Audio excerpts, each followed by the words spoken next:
details. That's it. All right. All right. Good morning, everyone. Good morning. So what I'm going to do today, I know all week everybody has been working on code.org. So what I want to do today is kind of just talk about another application, a website that you can use to actually learn how to write code, and also kind of show you what goes into what happens after the hour of code when you actually have something that you want to publish and actually monetize and get paid for. Okay, just to give you a little bit of background, I used to work at a mortgage bank in IT. We managed the in-house loan portfolio. And in college, I was an economics major, but learned how to program using Visual Basic. So that's the foundation of Windows. And through the years, I've kind of learned how to use some other programs and whatnot. We started over the last couple of years getting more involved with making mobile apps. So one of the first mobile apps that I made was dealing with promoting artists and incorporating with the website, and also now have a TV app that I want to publish very soon, and then work on the iOS application. What I wanted to do is just kind of give you guys an overview of what we're going to do. This application right here, you look at the screen here, this is the actual Google Play Store. Anybody download this from the Google Play Store? Okay. So what I have on the board here, this is a kind of a look of when you publish things on the Google Play Store, how they would look. If you're really into making games, as you can see, like back on August 30th, I published something and I took it down. And these are the prices. Let me show you a little bit about what it looks like, okay? So when you go into setting up a Google Play Store, this is kind of what it looks like, the interface. If you're doing Android, you're gonna publish something in APK, which is, that's the file name that you would actually upload. So after you create stuff, you're gonna publish it, but it's called APK, right? And also, game services. Say for instance, if you guys do decide to make a game and you want to make it social, the Google Play services, it lets you add social gaming features to your games in Android and iOS, so you can actually create something where someone's playing your game. They can actually link socially. You can publish it on the social networks as well. Okay, so this is a pretty good platform that you want to get familiar with. It also gives you reports. Okay, different alerts. Okay. Now, security is one thing that I want to stress, because I know a lot of you are guys that are working with, the interfaces, drag and drop. But once you start working with code and you programming things, you're going to have to be very mindful of security. And one of the things that I'm going to say, I know you guys are young, but also learn how to program in Linux, because what I'm finding is a lot of colleges are teaching kids how to do Linux, because Linux has a lot of implications for security. Okay, so here's something that I want to show you. I published something back in October. Okay, and as you can see, what they do is they go through your app, they see what vulnerabilities are there. Okay, there's a security alert, so I had to take it down, fix it, and then re-upload. So I'm in the process of working on another app that I'm going to republish. Okay, so it gives you alerts. So whenever you publish something and you put it out there in the Play Store, you have to monitor it. Okay, you don't just publish something and forget about it. Okay, because there are certain things that happen. If you're downloading things on your phone, there are certain vulnerabilities that you can have on the internet, and that's something that you'll learn later. All right, so what I wanted to do next is kind of show you. Okay, these are all the applications I have right here. This is kind of what it looks like. You just put your descriptions in. Okay. Now, one thing that you cannot forget about is design. Okay, as you see, once you program and put all your objects there, you have to also add screenshots for every single image that's going to be in your app. Okay, and that's where design comes in. Okay, so this is simply something on the Google Play Store. Services and APIs. Let me show you what that is. For instance, if you want to create licensing, these are some of the things that you can utilize. You can have in-app licensing, in-app billing. Okay, indexing to find it in Google Search. Okay, and Google Cloud Services, if you want to use that. Pricing and distribution. As you can see, you can set up your different prices for every single store, every single country. Okay, so let me show you something about the APKs that I have here. All right, you have your APK, you have production, beta testing, and alpha testing. Anybody know the difference between the two or three? No? Okay. Beta testing means what? Still in the testing phase. Okay.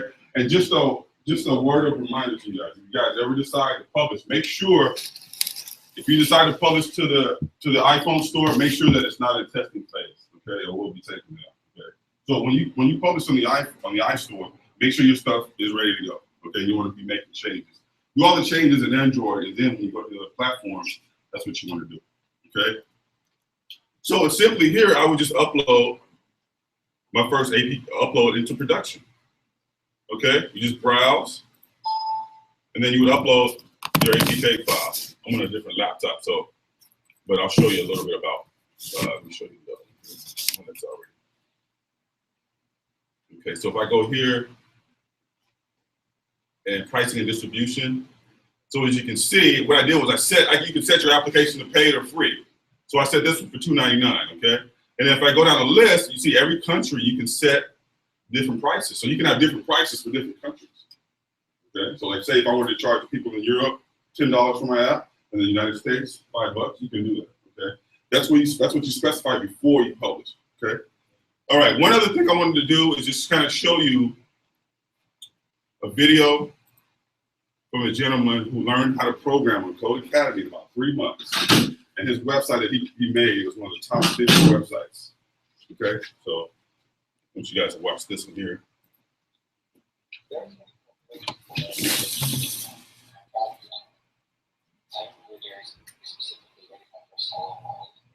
Just thinking that this is magic. Wow, that's coding. I can create anything now. What Code Academy really did for me was give me the ability to create the things that I imagined. It gave me a sense of purpose.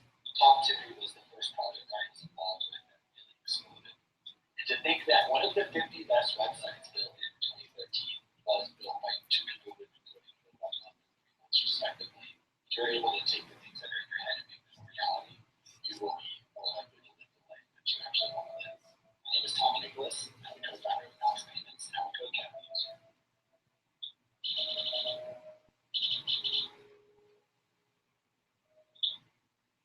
All right. So literally in 3 months, we learned how to code and made a nice website. And let me show you. Let me log into my Code Academy account here.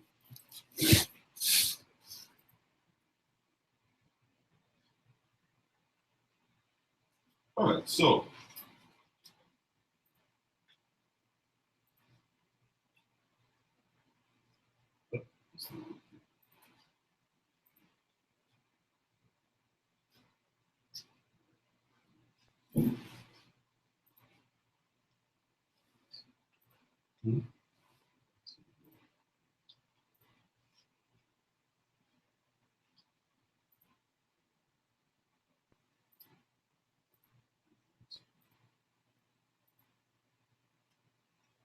all right. So if you look at Code Academy, when you log in, it'll give you different tutorials that you can use, make a website, make an interactive website. Anybody know the difference between a regular website and an interactive website? Okay. A regular static website is just informational. And then an interactive website would be something that you would get information from. Like say if you want to ask questions, if you want to put in some information to get a response back. Okay. And then also the language skills, they have HTML, CSS, JavaScript, jQuery, Ruby, Python. That's one that I'm learning how to use now. Very powerful language to learn because anything you make in Python, you can actually convert into Java code. Okay. I think YouTube is based on Python. Okay. And one thing I like about Code Academy here as well is that it has different types of APIs that you can learn how to use. One thing I would recommend if you're looking at making a program that feeds off of other databases such as Facebook or YouTube, you can learn how to program using APIs, okay? Also, pay systems. If you're learning how to process payments, there's something called WePay. These are all things that you can utilize to help yourself make money, okay? So I would definitely recommend you guys, jumping in and just kind of learning a little bit about how to use Code Academy. It's very, very good as far as the tutorials. Okay, you can kind of check it out there. Let me show you one other thing here. Also, the Code Academy that you're working on now, JavaScript. Let me see what's it called. JavaScript. All right. So let me log into my account here.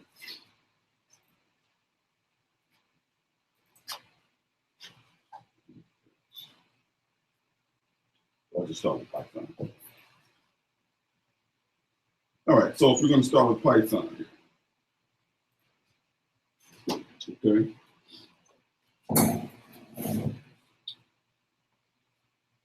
So what you would do is just read the explanation and follow the instructions. All right. The reason why I like Python or the Code Academy is because what it does is it gives you a window. Okay. You type in what you want, what you're supposed to based on what's here. Okay. And then you have it. Okay. You submit your code. All right. So it says ready to learn, click save and submit to continue. Okay. So I submit, and it should give me a response. It's kind of slow here. All right. Okay, so it just wanted me to print something, right?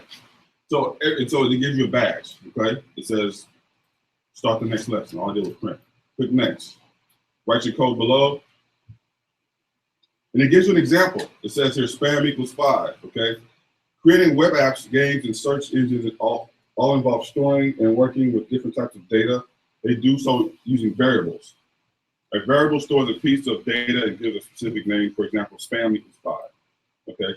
It says here instructions, set the variable, my variable equal to the variable 10, click save and submit. So does anybody want to kind of tell me what I need to do next? Am I looking at this? My variable, okay, equals what? 10. Equals 10, okay? So hit submit, okay? And then it says, way to go, start the next lesson, okay? Enter. All right, so what you would do is just go step by step, okay? Bear with me here. Let me get more. All right, you have a Boolean. Great, you just stored a number in a variable. Numbers are one data type that we use in programming. A second data type is a Boolean. A Boolean is like a light switch. It can only have two values, just like a light switch can only be on and off. A Boolean can only be true or false. Okay, set the variable to the values listed in the instruction. So simply, you just set a variable, A equals true, okay? So you go A equals true. All right, B equals false. Enter, submit code. Okay, you see I made a mistake. What does it say? Trace back, most recent call last file, Python line 2 in module name error, name type 2 is not defined. What did I do wrong here?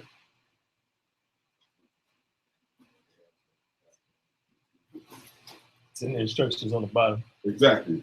Do you define a variable called myInt? It's in the bottom. Set the following variables to the corresponding values, myInt to the value of 7. Okay. So what do we do? Okay. We'll say myInt.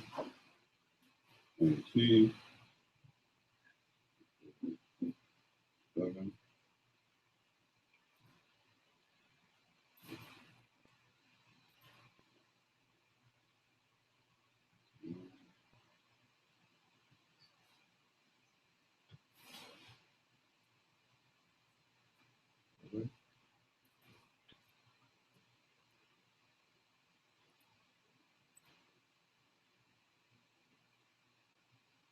All right, let's reset it. If you messed up, you can just reset and go back. I forgot to have the other ones here. Okay. So you set the volume, set the variables, you got myInt to the value 7, my float to the value 1, 2, 3, and then my bool to the value of true. Okay, so you have to set all of these. Okay. All right. Let me get out of that.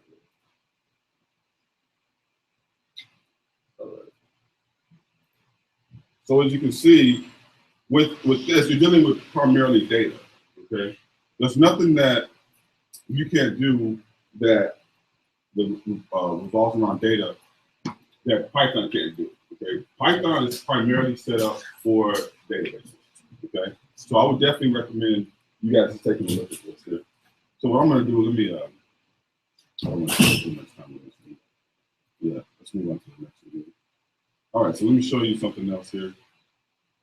Where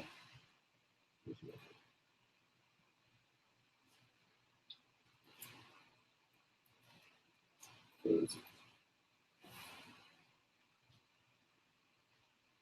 All right.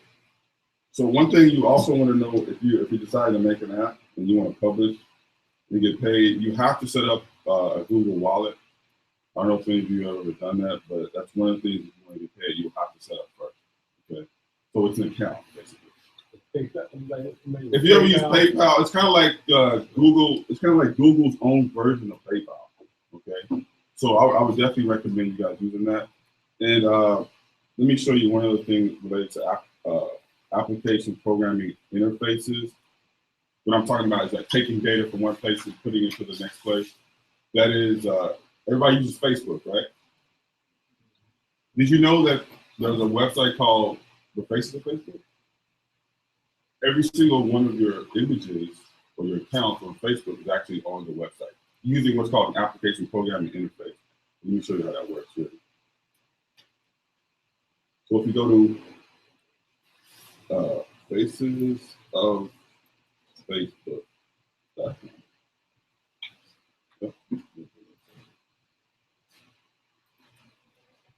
Faces.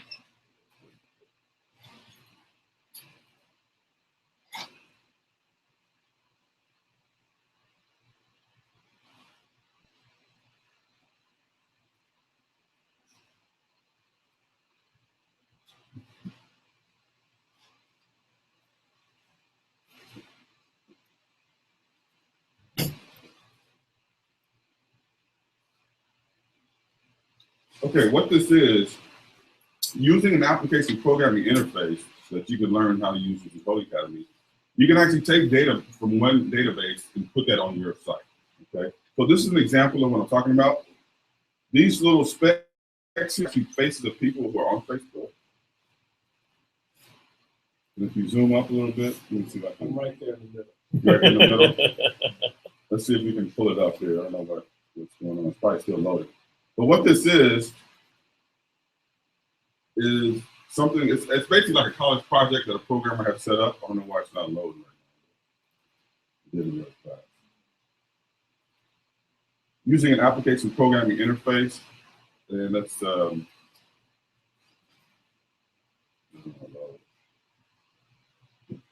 we go.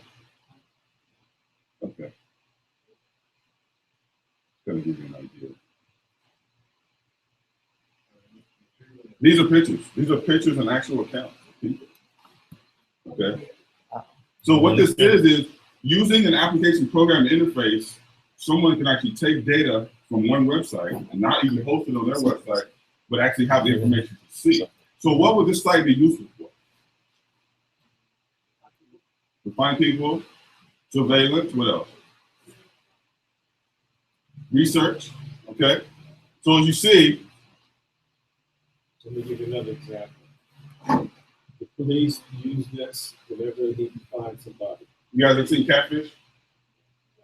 This is one way they can find you. They use it when they're searching for people that commit crime. A lot of times now, employers are using this as a verification. If I want to hire Brian, I want to see what Brian is all about. So I'll go on Facebook and look at Brian's information and see what he's actually publishing. What he's saying about, well, I really want to hire Brian. Let's see what his social skills are. Let's see what his background is.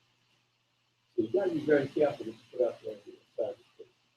Right, definitely. So what I wanted to do was just kind of, there's so many different ways that you can set up a website. Learning the code though actually can help you reverse engineer things and to actually make your own items, okay? Because what you want to do is you want to be able to copyright and publish your own stuff, not use other people's information. But one other thing I wanted to show you is what you would need if you were trying to publish something to the iPhone. Let's see what we can do here. So this is so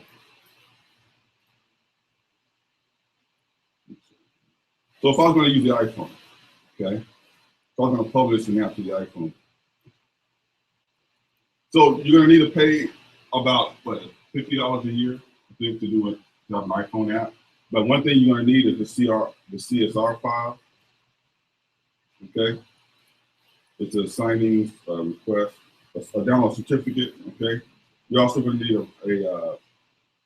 a provisioning file. Okay, and let me show you.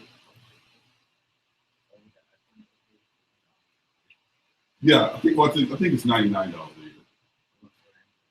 Android, I think it's a one-time fee of $50. Okay, and then if you want to do Windows Phone, there's some things you would need. You have an AP file, that's the extension for Windows Phone. Okay, BlackBerry, the format would be a zip file. Kindle, you're looking at an APK file. Okay, but every single one of these are different platforms. When we talk about cross-platform, you're gonna need to have design for each single one.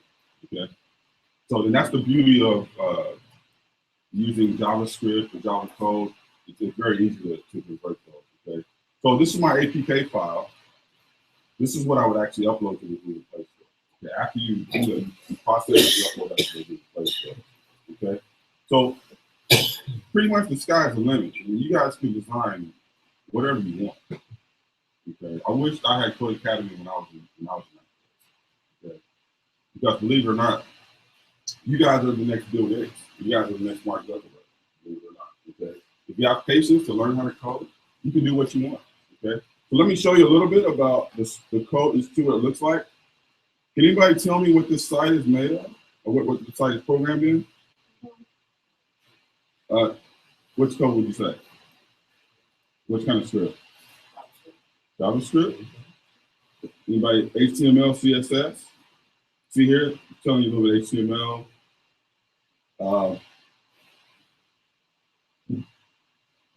You have other information. JavaScript is what they're using the program. Yeah. The code. Yeah, this is JavaScript. Look at here. You see how you do with JavaScript? You see this here? It's JS. Okay. Any website you can look at, see how it's made. You just right click on it, and then it'll show you the code. Okay. So I just want to give you a brief overview. This is kind of a sample. I don't know if you guys see this, but here's a nice video I want to show from Mark Zuckerberg here. I'll play that. I was 13 when I first got access to a computer. My parents bought me an application team. I was in 6th grade. Freshman year, first semester, intro to computer science. I wrote a program that's like tic-tac-toe, and it was pretty humble beginning. And then the first program I wrote asked things like, what's your favorite color? Or how old are you? I first learned how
Remember that. To know how to go. You Exactly. need to be determined.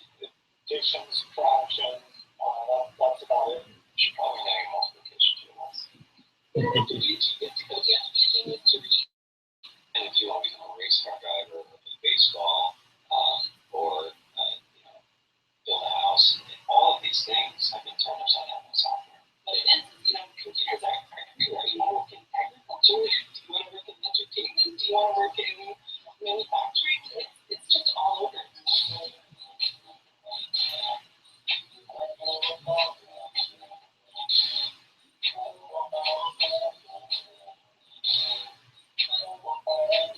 Here we are, 2022. All depend on technology to bank information, and none of us know how to read and write code.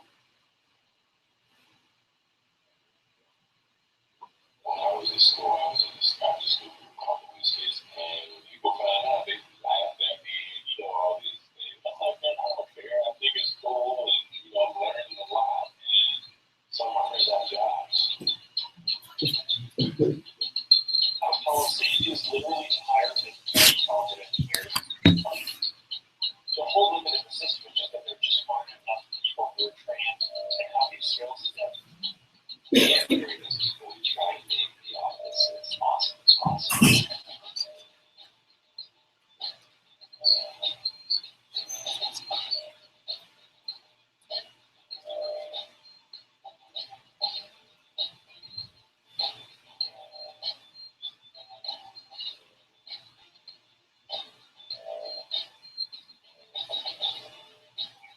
Fantastic job.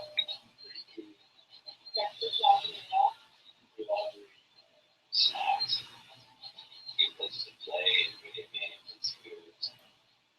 There's all these kind of interesting things around the office, places where we can play or relax, or go think, or play music or be creative. Whether you're trying to make a lot of money or whether you just want to change the world to improve what I'm in, I would still do it. I think if someone had told me that software is really about humanity, that it's really about helping people by using computer technology, it would have changed my outlook a lot earlier. To be able to actually come up with an idea and then see it in your hands and then be able to press a button and have it be in millions of people's hands. I think we're the first generation in the world that's really ever had that kind of experience. Just to think that if you can start something in your college dorm room and you can have a set of people who have built a big company before come together and build something that a billion people use in their daily lives is just crazy to think about, right? It's humbling, it's amazing. The programmers of tomorrow are the losers of the future. You're going to look like you have magic powers compared to everybody else. It's amazing. I think it's the closest thing we have to a superpower. Great coders are today's ourselves. Okay.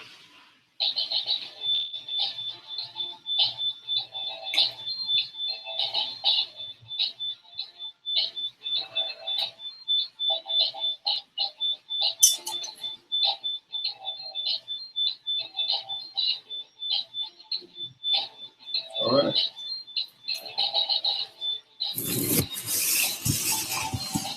Awesome. Okay, one other thing I wanted to show you guys was my website. If you're looking for ideas,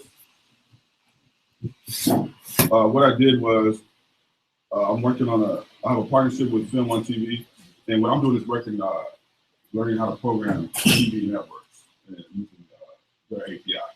And so one of the things that I did was I put some a video feed of a person who's actually showing how to demoing basically games. Okay, very, very important. If you guys are looking to build games, take a look at what's already out there first. Okay, don't just jump into game development. And the game that you thought that you had, somebody else may have already done it. And that happened a couple of years ago with a friend of mine who had an idea for a game, and I told him, before we start, do your research first. And sure enough, the game was already designed. Okay, so this is a pretty good resource if you just want to see what's out there, because that's all she does, is just review games. And these are some of the games that are actually on Android or an iPad or those kind of things. Okay, so that's all I have to say for that. Good luck, guys. Okay, take care. We got a couple more things that we're gonna go through.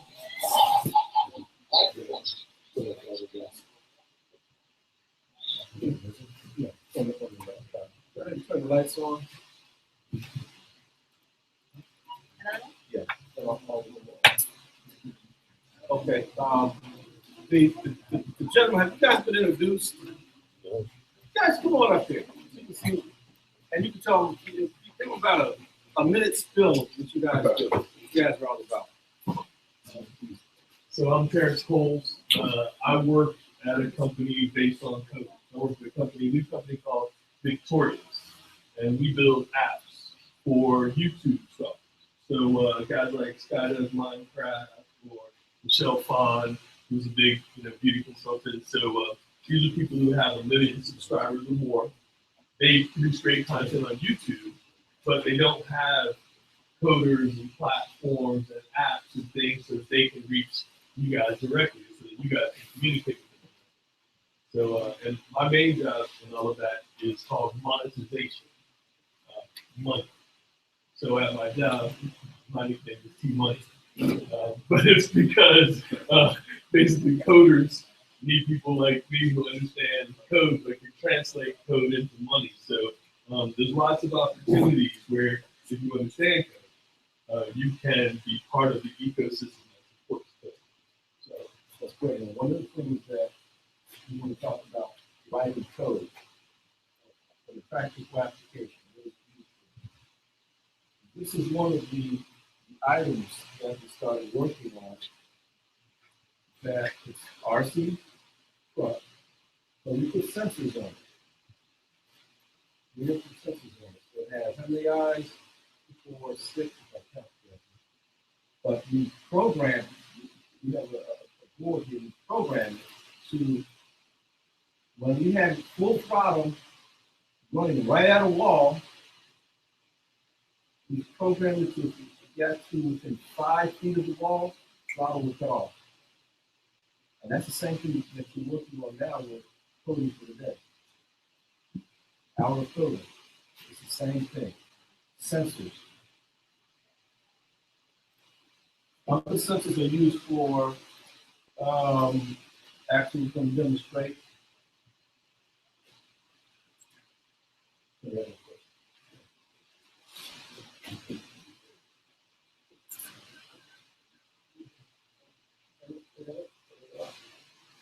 Right hand, and circle that move the fingers and change, and we start the all the and we program it so we can make it, we can make it program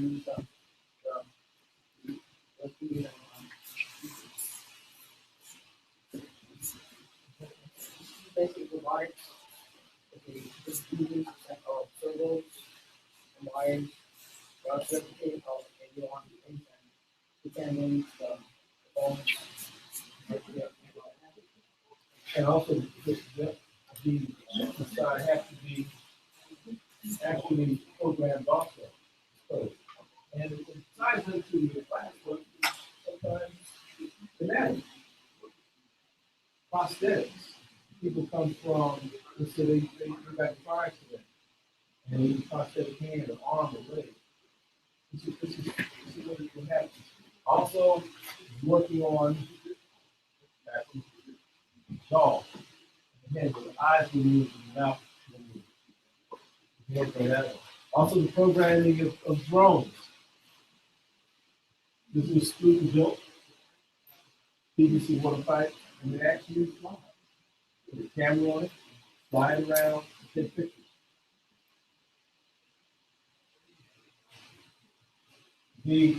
What you guys need using a working code for today, it's like the RTD unit.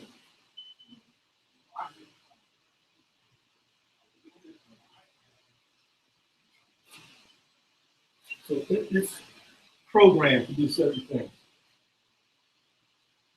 All this is code written, which you guys are working on now. Also part of project-based learning, Project Leadway.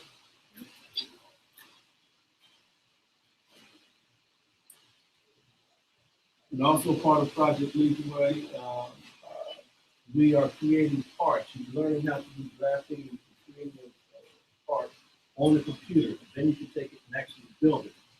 And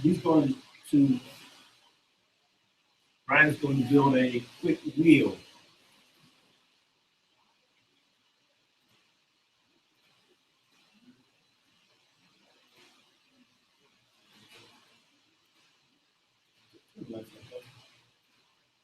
Leslie is actually building and designing a roller coaster with cool. Getting all the angles correct. Everything is about mathematics. You play basics. By the way, you guys are continuing to serve the David car. She says hers is. No, I did it.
It's just built a wheel where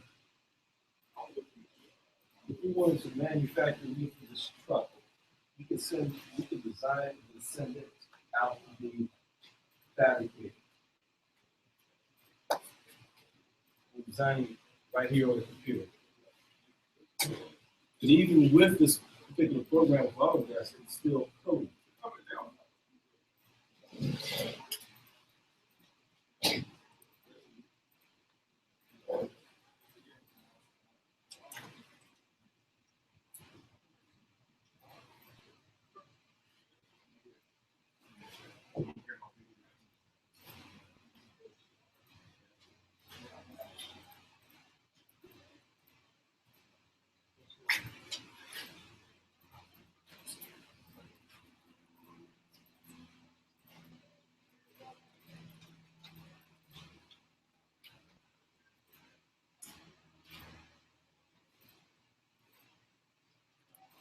This is creating a wheel. If you could do this,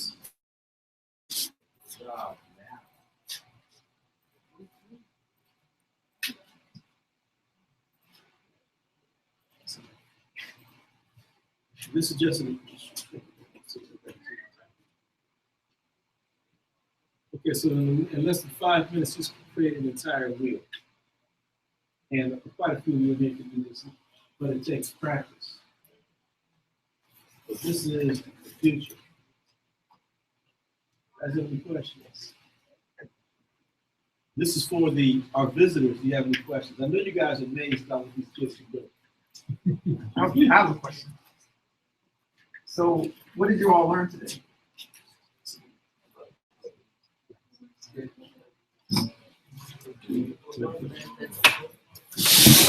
I'm sorry? Coding. You learned this coding? Okay. Anybody else?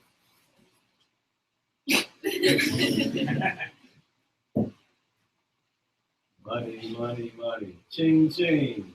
Yeah, a lot of things.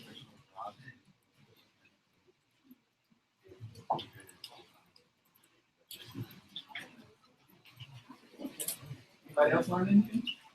I learned that the benefits of coding will eventually benefit my future.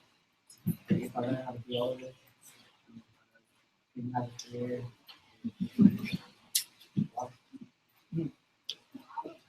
Who in here sees a career for themselves as a coach?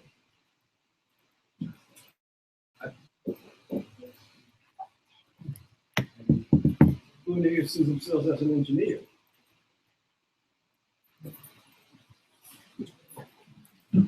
Who sees themselves as making money?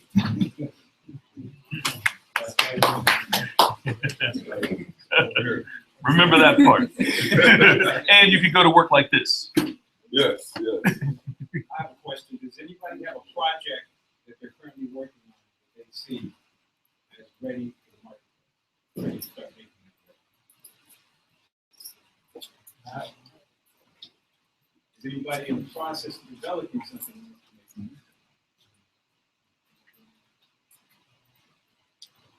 Anybody get an idea for some way that they might want to try to start learning how to make money? All right. Look, that's the place to start. But take those ideas and write them down. We're going to be around for, the next year or two looking for how to incubate those ideas. So just take what you were thinking about, and all you have to do is write literally little paragraph, couple of ideas. Here's my idea. Here's what I'd like to see happen. And next time we come by, I would really like to find out if any of those ideas were available, because we really do want to help people make those ideas real. I just want to say one thing too, is I know you guys are all ninth graders, but I would say the sooner you figure out what you want to do, when you get older, the better. Okay, there are people 30, 40 years old trying to figure out what they want to do. Set a 10-year plan. Where do you see yourself in 10 years? And if you do see yourself, somebody said engineers, somebody said you want to make money, start now, okay? And, invest all of your energy right now towards that goal. And if you stick with it right now and work towards that goal, there's nothing that can stop you, okay? So I just want to give you like that. And great meeting you guys, okay? And good luck to you. Much success. Yes, a few other things you saw in his videos. You saw a few of the various controls of quads. You saw the 3D printers. Mr. Hood's going to help us get the 3D printers. Yeah. Mr. Hood.